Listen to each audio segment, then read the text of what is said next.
Hello there, Aries. Welcome to your weekly tarot reading. First five cards deal with your love life, and the second five cards deal more with your general energy. And based on the way this spread is laid out, it seems like it should be the other way around. But I'll go into the explanation in just a little bit regarding the energy that I'm feeling here.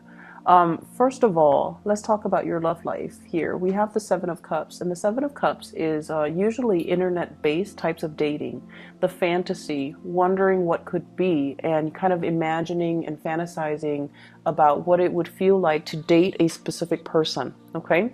And so the Seven of Cups energy, it's very romantic, it's very ethereal, it's very like contemplative, and it's very speculative. So I feel like many of you are at a point where you're either on social media, on dating websites, on Instagram, looking at pictures, looking at people that you find to be very attractive and wondering about, connections and trying to make connections and trying to reach out to them.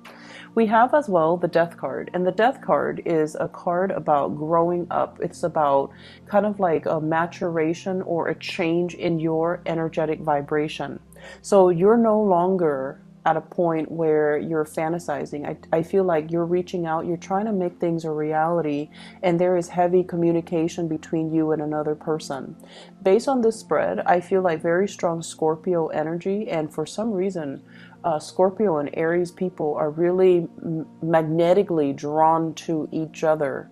And I feel a lot of it has to do with your no BS approach to life. And the both of you are generally very, very truthful and honest about, your intentions and about what you want. And so if you're dealing with a Scorpio, the energy is no longer like, it's not just about texting or fantasizing about the other person. It's about making things a reality and moving forward and meeting up and, overcoming this, either the geographical distance between you and them in order to make the relationship come together. For others of you, there might be communication as well from a Libra. So I have here the Justice card, which is indicative of the Libra energy. Libra is your polar opposite, okay? And Libras, a lot of the times, opposites attract because we recognize in the other person some things that we are lacking in ourselves. Libras are known to be very diplomatic. They weigh out the pros and cons of a situation. They take their sweet time, they drag their feet, and they're not as impulsive as you guys are. But at the same time, they lack the conviction to really stand up and go for what they really want. So there is an issue when it comes to timing here with the Libra. When you're feeling amorous, they might feel busy. They're like, no, I don't really have time to go on dates, or I don't really have time. I can't see you tonight, basically, okay, if you want me to spell that out for you.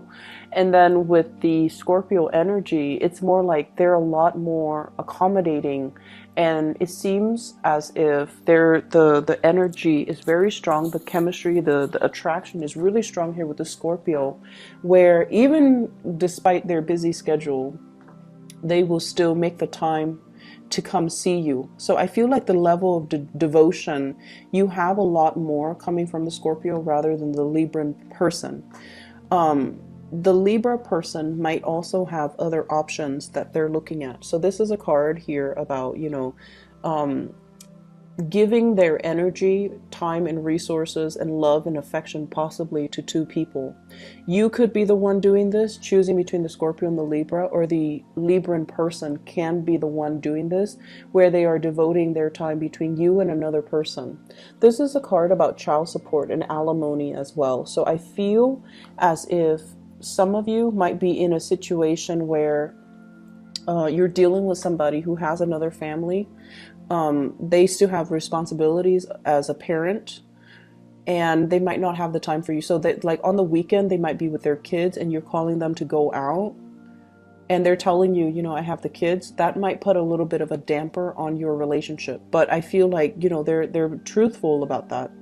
And then for others, I also feel like getting out of a relationship and still having like lingering attachments. So you might be separated and you're trying to date, and that's always, transitions are usually a little bit awkward, but you're you're going to have to be very truthful and honest. And I feel like the person will get it, okay? And especially if you're dealing with Scorpio energy, they will get it. They understand. They understand that, you know, things happen. And they also understand as well that you might be handling things and you might be taking care of things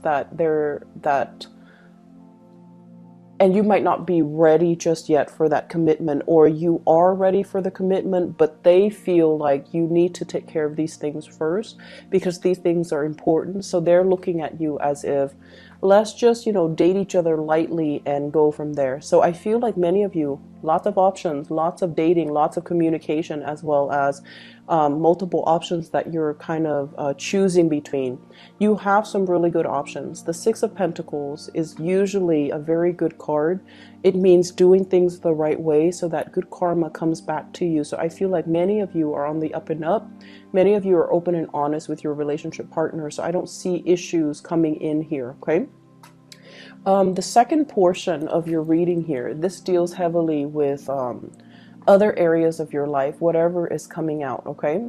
So once again, the Lover's card and the Magician. This deals with trying to manifest the right people and the right things and the right jobs in your life.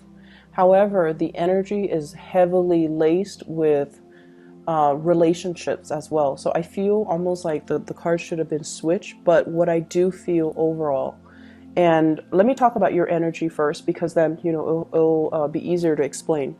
This is your energy here, Queen of Wands. You can be male watching this. It doesn't really matter because the cards in a general reading, they're not gender specific, okay?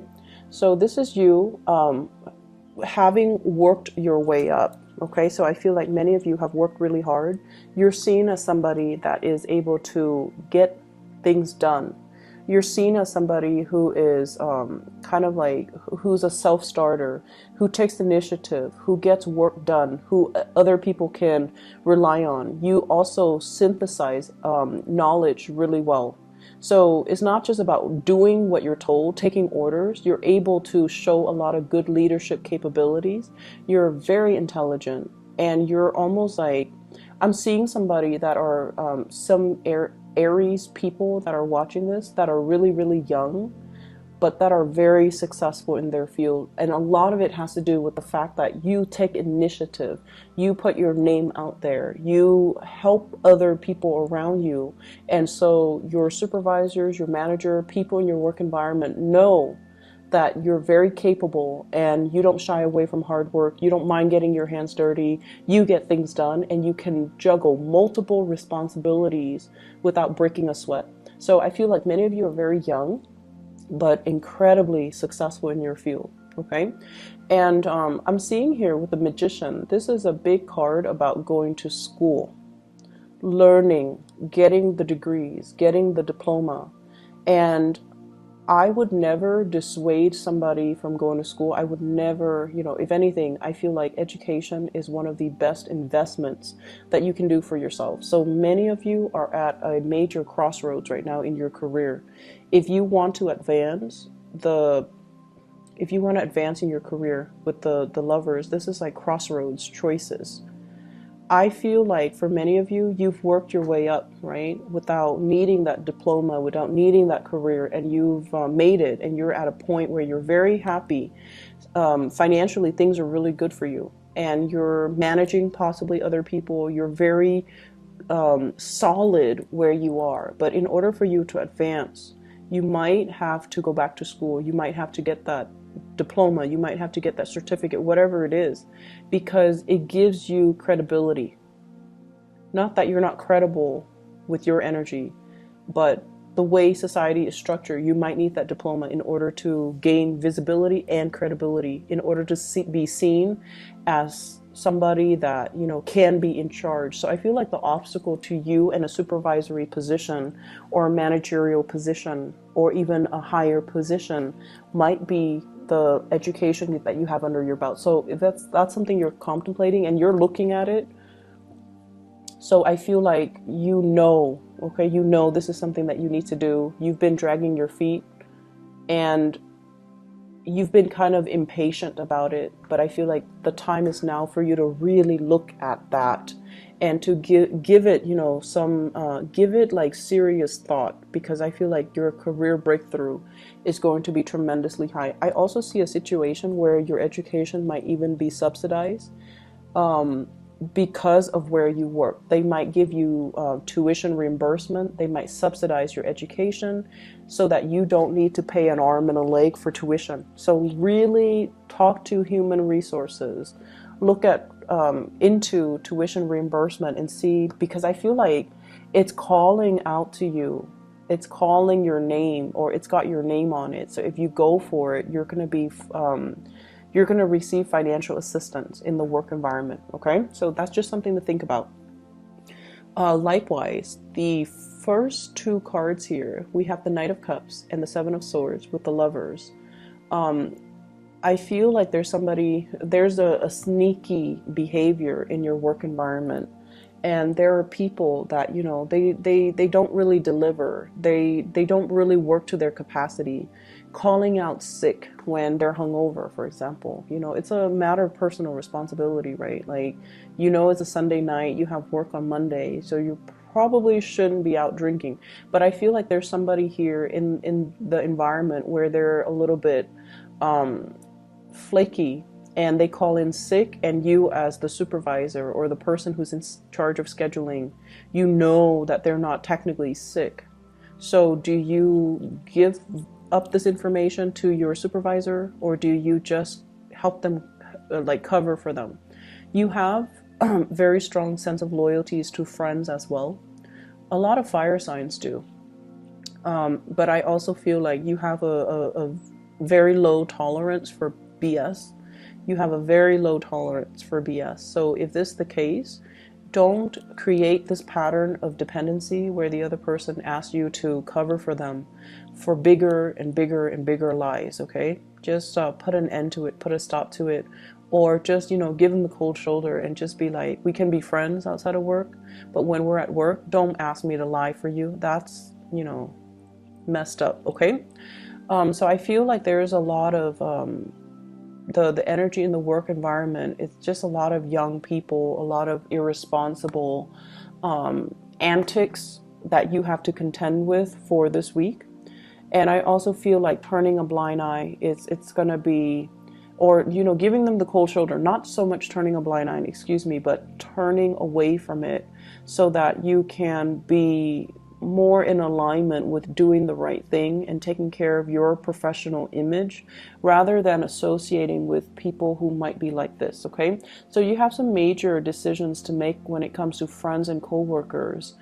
Do I want to be seen as somebody who's righteous and, does things by the book?